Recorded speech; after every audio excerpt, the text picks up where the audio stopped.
How was it working? They manage the boss, so nobody mates them. They never perform, by the way. These guys just talk in the office. By the way, the best workers are melancholists. The best workers are the melancholists. The challenge with these guys, this is how it works in the office. Now, they work 8 to 5 because they fear losing their job. You know, these guys have no other option in life. They will come late and leave early, but they are never quarreled because they manage the manager. They have perfected lies. I'm going to tell you what's going on in your mind right now. Let me tell you what's going on in your heads right now. For the choleric, this is what is going on in their mind. How dare he speak like this in public? Number 2, how much is he making for him to talk like this? And number 3, I can do better than Kinyanjui. Now, that's the head of a choleric. The melancholy is concerned with one thing. Shall I get the PowerPoints? I would like to read this deeper. I would like to see these things in details.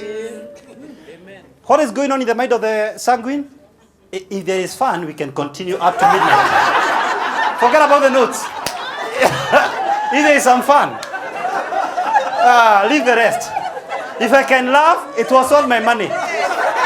Don't worry about the notes. Don't worry about points. They are immaterial. We are here to have fun. What's going on in the mind of the phlegmatic? They have no clue what we are discussing. You know, they will catch up next week. They are absent-minded. Absent-minded guys. Communication. This is how it works. This is the domineer. This is how the choleric talks. Listen. Get to know people. Okay? Listen, I'm the one talking. Hold on. You unasema nini wewe hujui? Hata nikuelezee. Let me tell you how it works. Hold your peace, Let me tell you.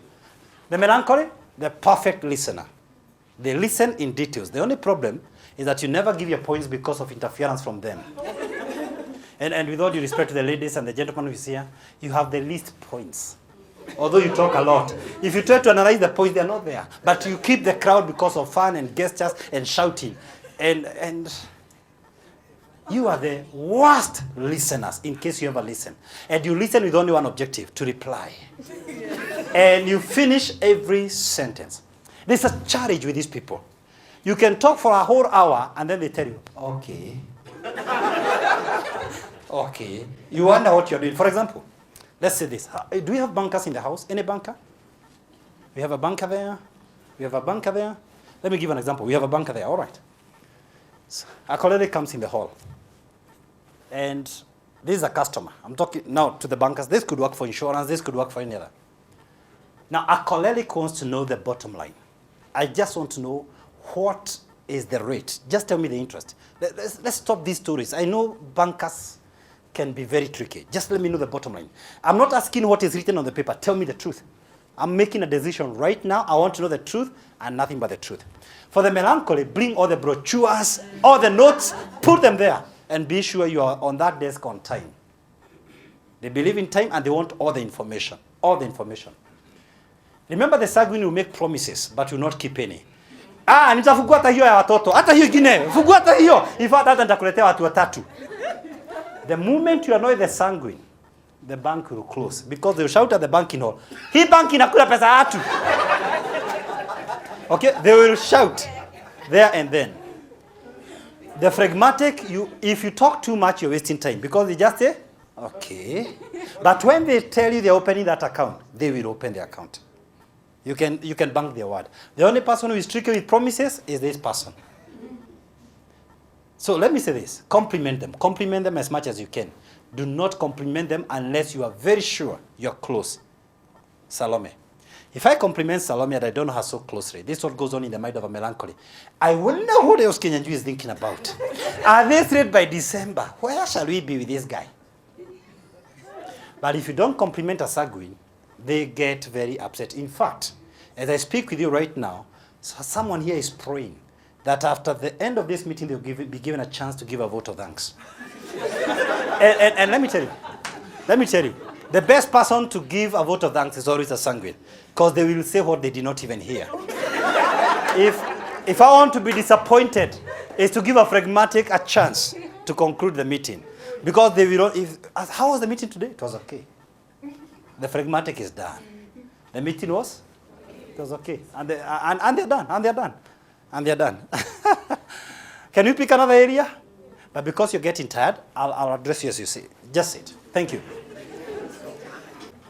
Let's look how this affects us in our day-to-day lives. I'll start with marriage. Just to give you, I'll throw a few things here and there. In your marriage life, for those who are married, for those who plan to be married, and for those with broken relationships, perhaps this may be a moment to reflect. The choleric might be thinking he's having a good marriage, because the most natural thing for a choleric to do is to marry a phlegmatic, because cholerics demand loyalty, and the person who can easiest or easily follow that is a phlegmatic. Now the sanguine is very disorderly, very disorganized, and the melancholy is very organized. So the two of them easily bled. So what goes on is this: for the cholerics listening to my voice, you might be thinking you're running a good marriage, and you convince yourself and others as much, but you may be living with a depressed spouse, unconsciously. And you can live like that for a long time until they can't take it in anymore. For the melancholists listening to me, the biggest challenge you may face in your marriage is the ability to forgive and to take life easy and to let go.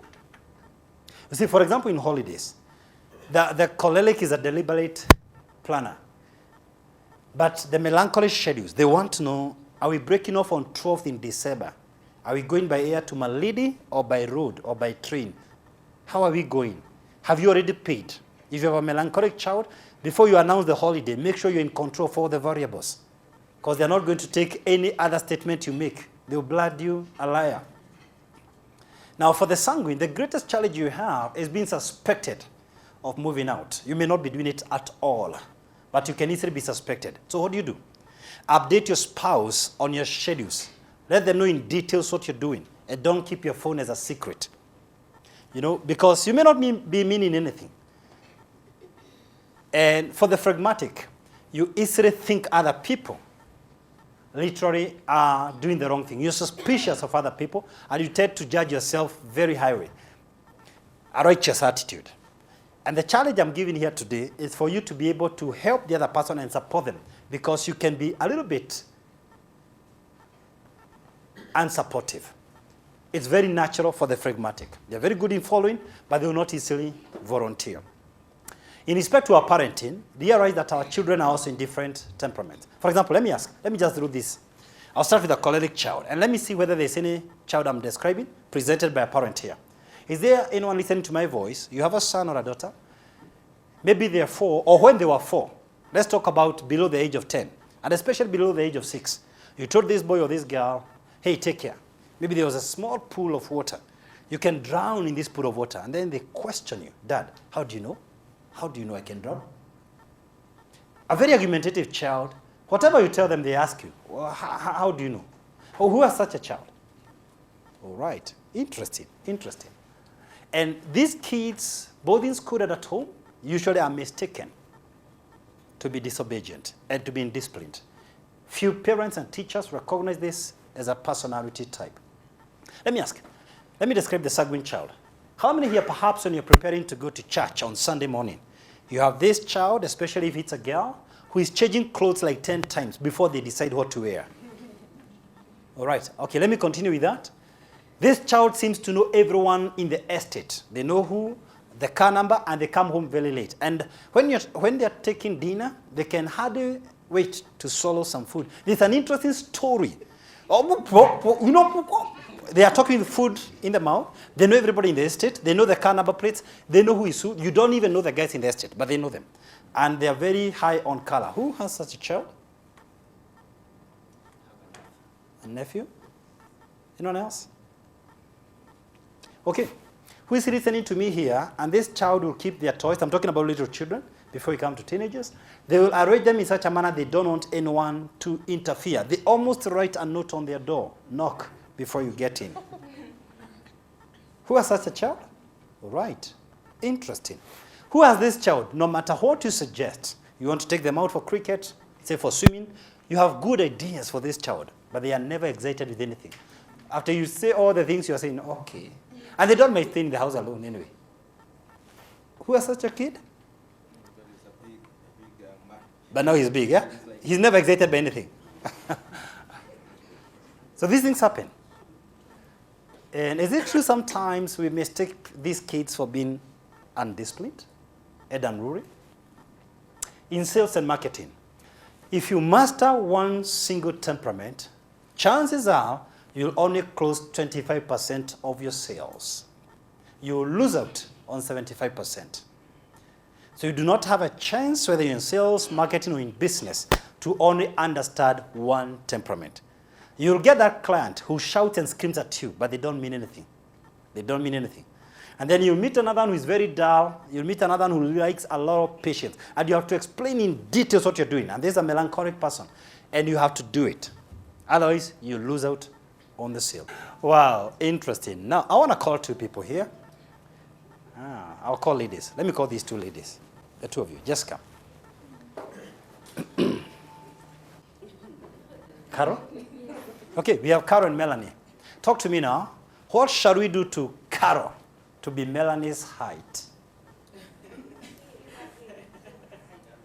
I know the answer of the Sagwins. I'm asking the other people. What shall we do to Carol? Yeah, I had it. What can we do? Nothing. What can we do to Melanie to be Carol's height? Now, look, I am Kenyanjui Nganga. I love this job so much. And suppose, God forbid, I lost my voice cord and I can't do this job I'm so passionate about. Am I still Kenyanjui? Yes. Really? God forbid, suppose I got an accident, I can't walk around like the way I'm doing right now. Am I still Kenyanjui? Yes. Then what you're saying, whether you're conscious or not, Kenyanjui is not the body walking around here. I dwell in this body. Kenyanjui is that person. And that's what I'm calling the personality. The person of Kenyanjui. Melanie is like this, period.